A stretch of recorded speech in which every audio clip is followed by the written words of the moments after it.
I was watching a YouTube video the other day. It had millions of views. It was talking about matcha and health, and it was completely wrong. It was talking about the exact opposite of what science tells us. So I thought I had to give you the correct information with regards to matcha and health. In this video, we'll go methodically into the facts. First, I'll talk about what makes matcha so healthy, the compound that does it. Then we'll talk about what increases or decreases that compound. And that will lead us to understand what type of matcha is the healthiest. And the conclusion may surprise you. But before we begin, what I'll say is that this video content could be damaging to a high-end tea shop like us. But I thought I had to make it, so here we go. By the way, I'm Yuki, I'm the founder of Tealife, and here we break down Japanese tea to make your next cup of tea more fun. So what I heard in this YouTube video, and you may have heard it too because it has so many views, is that the shading of the tea leaves, the shading of the matcha increases the health benefits. This is what I heard, and this is completely false. It's not accurate at all. In fact, it does more of the opposite. By shading the green tea leaves, it actually reduces the amount of compounds in the green tea that's responsible for driving most of the health benefits.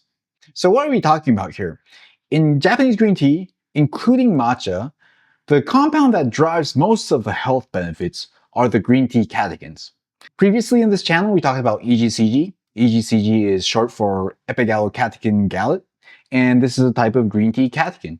And when we talk about the health benefits of green tea, and there's several, most of the health benefits, not all, but most of these are driven by these green tea catechins. So it is a fact that when it comes to the health benefits of green tea, the green tea catechins are the most important compound in Japanese green tea. Now, the important question for us is, how do we increase or decrease the amount of green tea catechins so we can intake more? So this is how it works. Green tea catechins increase when they hit the sunlight. When they're shaded from the sun, they actually decrease in amounts. Instead, the amino acids, such as theanine, these increase in amounts. The theanine is also important as well because these are the drivers of taste. So they bring in the savoriness of the tea, or the umami, or the deliciousness of the tea. So that's very important to make great tasting, high quality Japanese green tea, including matcha. However, what it does, it reduces the astringency and the bitterness of the tea.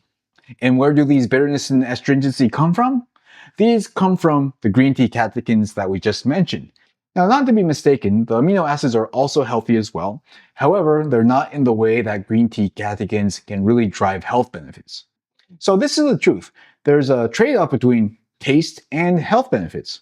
If you shade the green tea, it increases in taste. It reduces the amount of green tea catechins, and those are the ones that drive home most of the health benefits.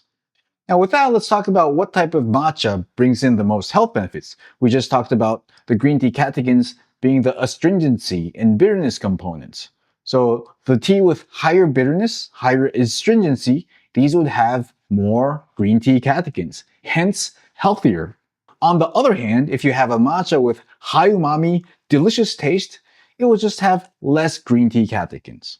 When we pull it to the extreme, it means that we should be drinking unshaded green tea rather than shaded green tea, which means that you shouldn't be drinking matcha in the first place if you're just really going for health benefits.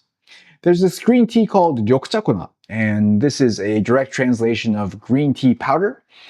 And this type of green tea powder, they are not shaded, so you get full amount of EGCG. And since it's powdered green tea, just like matcha, you dissolve it in water, you can directly consume all the green tea catechins, so it's a pretty efficient way of taking in the green tea catechins. This is probably arguably the best way to take in green tea catechins, which can maximize the health benefits. However, the issue with ryokuchakona is that since it's full of astringency and bitterness, it is extremely repelling. It's extremely hard to drink. We don't carry it in our shop either. But here's the reality check. Let's be real here. You can't become healthy with one intake. It has to become a healthy habit every single day. Bitter and astringent tea is so repelling that it's very difficult for this to become a healthy daily habit. You might think, okay, to make it a daily habit, maybe I can mix with milk or sugar, but that also kind of destroys the purpose because it's not healthy anymore. So this is my recommendation. I tell all my customers this, I really do. Drink the tea that you enjoy the most. Just drink it every day. Why I say this with so much confidence? Because I've read so many papers on so much research of green tea and health benefits. Most of the research, if not all, never really specifies the quality of green tea. What it really focuses on whether you drink green tea or not, and the frequency of which you drink green tea. The people who are drinking green tea on a regular basis, they already have the profound health benefits. So it really matters less what type of green tea you drink. It really matters more that you drink it every single day. Even high quality matcha has a very meaningful amount of green tea catechins included in the tea. So make sure you drink it every day and don't torture yourself with disgusting, repelling matcha. Another recommendation for me, if you really want to go for health benefits, is you can try loose leaf green tea. I would argue that although it's not consuming directly, you can still end up with more EGCG, more green tea catechins in your system because you can actually drink a lot more cups of green tea through infusion compared to like a matcha form. You want to choose the unshaded ones, such as sencha or tamarokcha, to maximize the green tea catechins. Now, quantifying the actual amount of EGCG in a tea is actually quite difficult and uncommon. So even if you buy a pack of green tea, it's not really going to specify how much green tea catechins are included in one infusion. It's very rare that that happens. And that's because the lab test for green tea catechins and EGCG itself is generally rare and pretty expensive as well. However, we actually did this for a tea in our shop that we call EGCG Green Tea, so I want to do a quick plug here. It's a tea with a naturally high amount of green tea catechins, including EGCG, in the tea itself. So even through infusion, you can actually get more EGCG compared to even like a cup of matcha. And again, the great thing is I would argue that loose leaf green tea, it's easier to drink several cups of this in a day. So if you're really looking for the health benefits, if you're really picky about how much green tea catechins you can intake, although again, I say that as long as you drink green tea on a regular basis, you'll be okay. In that case, you can perhaps take a look at our EGCG green tea in our shop. I'll add the link in the description. So that does it for this video. Did that surprise you? I hope it did. I hope it was informative as well. Now, EGCG is a fascinating compound.